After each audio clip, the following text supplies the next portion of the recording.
Are police tactics turning our neighborhoods into war zones? Are minority communities unfairly targeted?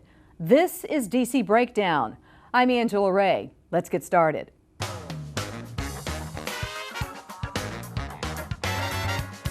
Breaking through the rhetoric, breaking down the issues.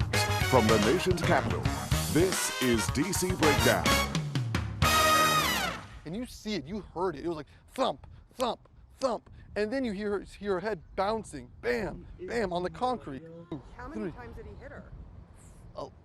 I seen 11 on the video. He took more shots than that. I think it's around 15 shots. Some disturbing images of police tactics to subdue and control one woman. The video was taken just days after the unsettling results of an ACLU report was released. Matthew Fogg, former chief deputy of the U.S. Marshal Service, and also he was a member of the SWAT team. He joins us now to talk about this report. Good to have you joining us today, Matthew. The ACLU report said that police departments now are becoming more militarized than they had been in the past, and that this, as we delve into the report, adversely impacts minority communities, Latinos, African Americans. Well, I would say this. I mean, certainly the war on drugs has directed itself towards people of color, minorities.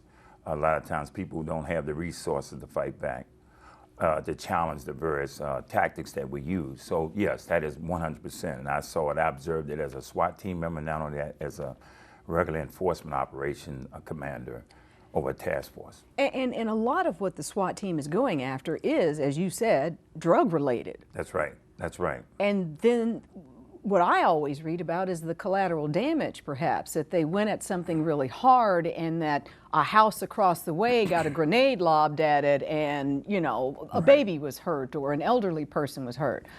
So why so militarized? Well, that was the whole thing. The military operation is supposed to be for special situations where we know that there is a weapon in there, somebody's holding me at a hostage or something like that. But what happened was you had these SWAT teams with all of this training sitting around, nothing to do. So after a while, someone said, all right, well, we know that when people are doing these illegal drug operations, most likely weapons will be involved. And so they said, well, let's let the SWAT team get some experience going in, and that's when it started.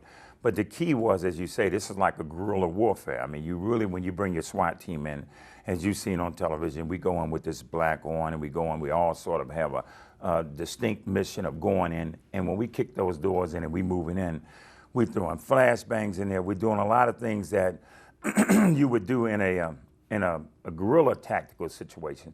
And you got simple drugs, maybe marijuana or something. You're talking about the fallout of the children in the house. You're talking about if you got have you ever heard a flashbang go off? Yeah. It's very loud. Yeah. You're talking about post-traumatic stress syndrome right off.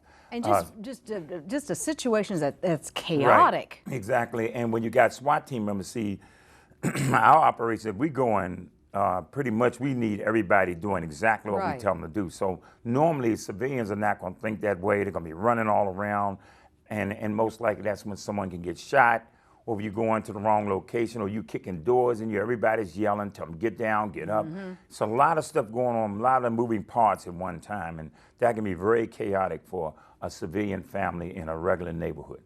Oh, it's a lot. I mean, African Americans and Latinos make up 50% of those impacted by SWAT deployments.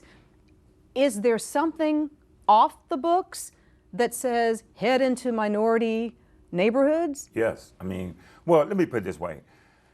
I remember one incident where we were studying about drug and gun and addiction task force for like 7 cities around the country when we were doing this operation. And I noticed that all of the urban areas that we had targeted were urban areas. So I raised the issue. I said, don't they use drugs in the more affluent areas of this country and some of the more affluent white neighborhoods? My commander he was very adamant. He said, Fogg, he said, we know that. He said, but if we go out there and start doing the same thing in those areas, those people are going to complain.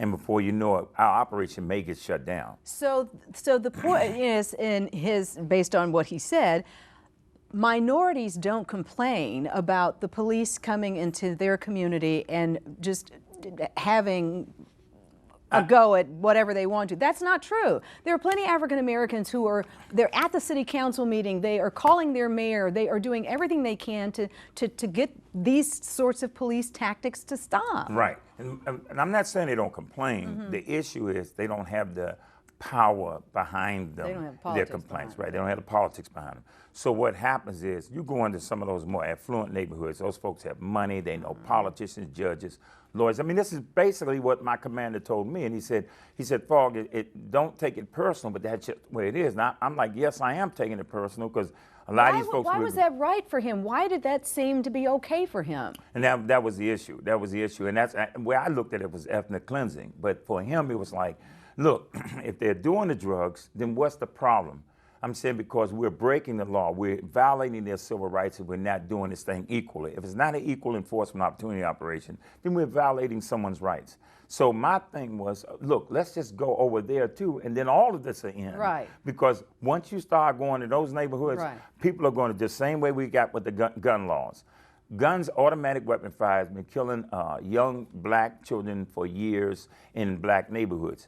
As soon as you go into some white schools, all of a sudden, we got to relook at this. We got to rethink about it. And it's that way with everything. And as a journalist, I have fought that so hard for years. That when it happens in the African American community, it's so not important. But when it happens in white communities, it's now we need to investigate. We've got to get to the bottom of this. That's exactly right. And so one of the things is, as a law enforcement officer, both SWAT and civilian duties, or not civilian, but law enforcement duties outside of SWAT. All of the drug operations that I've been involved in, task forces, everything that I noticed had that sort of centered in on, let's go to the weakest link. Let's get our numbers up so the world can see that we are fighting and we're warring on drugs. But in the end, we began to look at a lot of these numbers, like even when they talked about kingpins. These really weren't kingpins. You're talking about the people that are really bringing the drugs in this country. There was a local neighborhood guy that had some control in that little area, and they called him a kingpin. It's really how you pen and put it on paper, how you write it up. I can take you and I can write you into anything I want you to be. That's right. And the same thing with our informants. Our informants knew exactly where the drugs were, even in the white neighborhoods. They knew where the drugs were. So the issue was, we know where the stuff is. Some people are trying to say it's an open air market, and that's why African Americans are more vulnerable. No, that's not true. Our informants knew exactly where the drugs was. If we can find Noriega, if we can find Bin Laden and people like that in this country, you think we can't go find some drug dealers in white neighborhoods? We can find them anywhere. Right. Well, and a lot of times I'm thinking of the movie Training Day, the white kids come to the black neighborhood. Right. And, they're doing all kinds of business there. That's right. That's exactly right. And so the issue just came down to black and white. I mean, I hate to say that, but that's what the ACLU report did. And when you look at the numbers, it matches up to just what I saw and what I observed. And when I spoke out about it, I became a whistleblower. Oh. I mean, that's that inside, we call that blue wall of silence. Yeah. The minute you speak up. What happened to you as a whistleblower? I got fired. I ended up having to turn around and fight to get my job. I won a landmark decision in federal court. Matthew Fogg versus U.S. Department of Justice, a huge decision. But this all came out of me standing up against what I began to see on the inside that wasn't correct. So because you stood up for racial parity. That's correct. You were ostracized. That's right. You were forced to leave your job. That's right. You were forced to then fight to get your job back. Get my job to back. get your money back. That's right. Wow. And got left on a stakeout. What? Operation, while we were actually taking down a suspect in Baltimore, was featured on America's Most Wanted. The white guys that was there that was working under me left their post and went all the way back to Washington, D.C. and was telling the supervisor that I didn't know what I was doing. Instead of him challenging them, I get a phone call from them saying to me that they were going to take the operation back. And had we not caught the suspect, and we actually caught the guy, and he was heavily armed when we caught him, that day, had we not caught him, that job would have been pulled from me. But then after that happened, they did not even discipline those guys. So it's a culture in place that says to you, stay in your place. Even if you do see something on the street, you see them hit them 10 times when they should have only hit them one time. Or the video of the woman in California, which we that's have right. on the show. Yeah. Well, I mean, you see, we can all see excessive force. You can look right here on television. But by the time that case gets to trial, They're going to put so much in that. We were trained to do things a certain way. If somebody's not moving right, we have to subdue them. We have to. It's a lot of what I call subjectivity in this thing, that you can literally get away with murder, to be honest with you. And so that's why the integrity of law enforcement has to be above ground. But again, everything has to have what I call is a watchdog situation. We need civilian watchdog groups to look at these things, to look at our policies and our procedures, because everything can get out of hand very easy. Very easily. And you know, when I think of SWAT, I think of the show back in the day, and I think of hostage situations when a SWAT team comes in. And to me, they were always the guys who saved the day.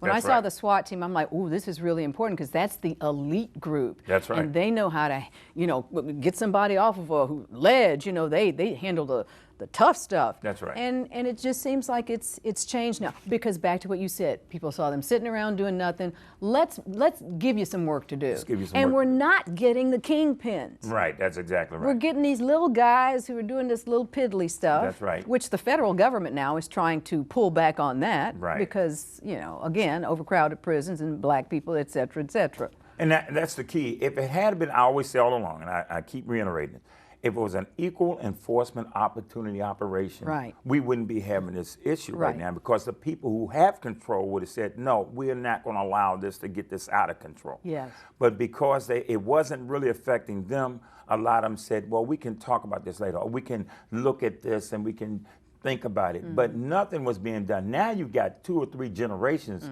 of African Americans that families have been destroyed on what I call an unequal drug war. So how do we correct it? Again, even today, when we look at how our operations still have that military sort of image to it, that you go into a neighborhood and it's almost like you think you're going after people from another country who are invading your country. That's the mindset, because our training is like that. Our training is, when I go in and I tell you to get up against the wall, if you don't move, I got to take action immediately. That might mean I may have to shoot you or whatever, because of the fact that I don't know what you're going to do next. That's the type of training we get as special operations, as SWAT team members. So again, it's not community policing at all at that point. It is just totally about coming in, subdue and control, command and control, controlling the situation under all costs. Matthew Fogg, man, you whistleblower, someone who cares about the African American community and cares about the community in the United States for everybody. That's right. Just looking for parity. Thank you so much for being on the show and talking to us about the ACLU report, and thank you for your service, sir. I appreciate it. Thank you. Thank you. We'll be right back.